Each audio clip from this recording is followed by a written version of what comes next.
The early years are crucial for setting the foundations for later health, success, well-being and educational attainment for children. The pathways set in the early years create the structures on which all later learning happens. Children grow up in the context of their families and communities provide vital supports to parents to help every parent be the type of parent that they'd like to be.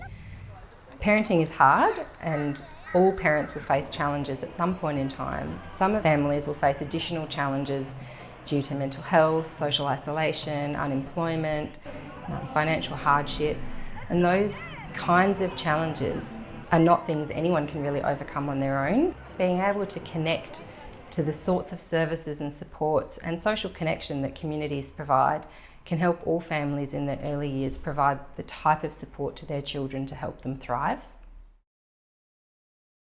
I think our best strategy is that everything's soft entry. So they're not having to tick a box to say, oh, I'm eligible for this, that the service is here for everybody. Yeah. If you want to access it, you can, and it's easy. Just most things are just turn up. You don't have to make a phone call, you don't have to make an appointment. So you can act on things when you have the need, rather than when someone tells you there's space. Reflecting on those services together and building a shared vision for that community can help services to have a really connected and uniform approach across the community that ensures families get access to all the types of services and supports that they might need at the time that they need it. So those services are responsive, they're proactive, their staff are well placed to connect with families, and families feel valued and respected within that service network. We recognise that parents, they know their children, they know their environments better than we do, that they know what their obstacles are and their challenges, and they know when they're ready to address those things or not. So making sure that we've got all those services in place and that we link together and know of each other's services, so when you come across a family that you think, oh, they'd really benefit by engaging in, library services, for example, to promote early language and literacy, we know what's out there. So from a service organisational point of view, I feel like we're much better connected than we used to be, and that's had a positive effect to families. Connecting with the right support early can make a huge difference for a child's learning trajectory. When a parent is, for instance, attending a playgroup and is able to incidentally chat to a speech therapist about a concern they might have about their child's early language development, and the speech therapist provides some advice or guidance around enriching the child's early language environment, that can set that child on the right path and the right trajectory and negate the need for more intensive, more costly services later on.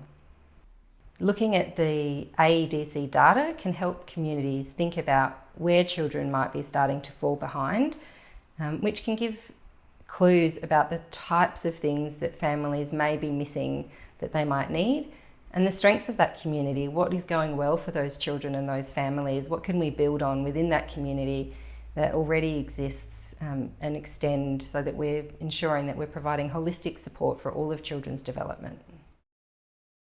I think we made assumptions as to where our kids came from, and the AEDC data, when we really started to dig into it, broke some of our assumptions of what we thought of this community and showed us that we hadn't really taken into account what was truly affecting these children. And once we got things like the support around parents for the health and well-being of their students, the results started to improve drastically. So instead of sitting back and making our own personal judgments, we actually used that data to really open our eyes to the whole story. And I don't think previously we were dealing with the full story. AEDC data has been a terrific tool for identifying communities where things are going particularly well for children and families. Those communities might be facing similar hardships to other communities, but their children are developing on track at a greater rate. We use the AEDC data as a snapshot as to where our young people are at and where our energy really needs to go for the next 12 months especially. When we're working with other community support groups and within those networks, when we identify what projects we're going to work on, what events we want to run, what we want to start talking to our parents about and that sort of thing. High quality services and supports are so crucial in the early years. We want childcare and preschool services that meet our quality standards, but we also want to make sure that those services and supports are meeting the needs and meeting families where they're at. Time and time again in evaluations, families have told us how important that element is. They care about the quality of the service, but they really care about whether or not it's the right fit for them and for their children. So accessing those services really depends on how well that service is tailored to context.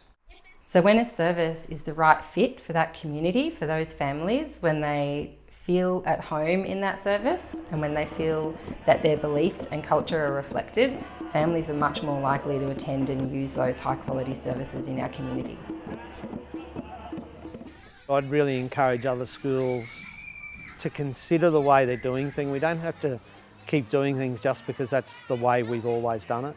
Be prepared to try something different, be prepared to put the kids first, and be prepared to acknowledge the fact that the community are experts on their own children and we need to work with them.